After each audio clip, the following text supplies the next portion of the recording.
Hello, Kim Townsel here. I know I look like hell. I'm about to go get a massage, but there's no sense in fixing my hair before I go do that because I have to come home and redo it. But I wanted to take a few minutes and just do like a little pep talk about fitness. I've had several people ask me some things in the past few days, and I really started thinking about it. And I just think that people get discouraged sometimes and need a little pep talk, need a little cheerleader. I never thought I wanted to be blonde or a cheerleader, but hey, you know what? Stuff happens, so here's a little pep talk from me. The first thing is to remind people it's okay to take a break. There's just things that happen in our life that some are situational and they're temporary. Like right now, my work is just like caving in on me, but it's things that I can't stack off because it affects my seniors who are set to graduate in April, so these are things that have to be done. They have to be cleared so that they're ready for graduation, and that's going to end by the end of March, so I know that I'm going to have some time freed up. So it's a situational thing that I can see what we call the light at the end of the tunnel, and I know that I'll have more time to devote to exercise training and things like that that will improve my physical fitness. Sometimes we have physical things that cause us to take a break. I had a shoulder injury that if you've seen my other videos about the powerlifting, you know what I was dealing with on that. So I literally took 5 months off. Today marks exactly 5 months since I've deadlifted, which is the longest I've ever gone in years because I love deadlifting.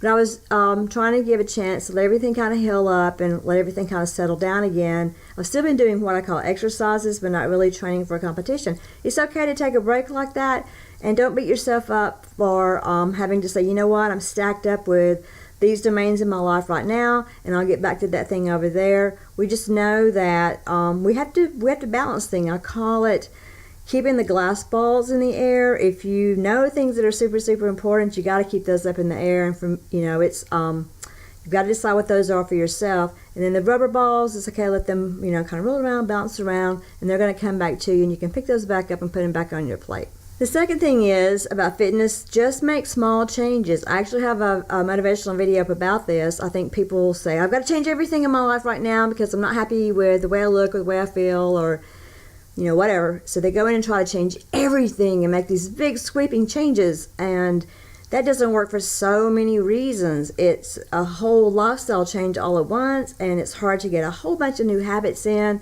So take one habit, just change one little thing, and let that become part of your routine, and then start changing something else. That's how I ended up changing mine.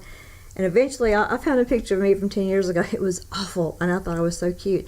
But I'll show you how making just small changes over the past 4 years got me from that to this. But small changes that you're going to be more likely to stick with instead of making these big, huge sweeping things that are just going to fall away. The last thing is to have realistic expectations. On my news feed for Facebook, I have female muscle, and those women look awesome. Some of them are too muscular for my preferences and all, but most of them look really great. They've got abs and stuff all the time. But I've got to remember that those people, those are staged photographs.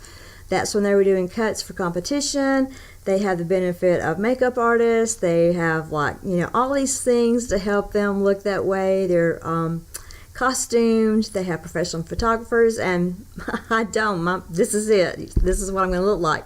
So I look at those and think, wow, that's pretty interesting. I look at muscle structure and think, mine's not like that, or find one that is, and try to have realistic expectations about what I might look like. But I don't think that I'm going to ever look like that, ever. And I certainly don't think I'm going to look like that on a daily basis. So having realistic expectations about your own body style, your own personal habits, and really, what you're willing to adapt and what your goals are. So realistic expectations can keep us from beating ourselves up when we're really doing a good job, when we're really doing well, and we should be proud of our efforts and thankful for the changes that we made. So I hope this helps. I want people to be encouraged and not give up.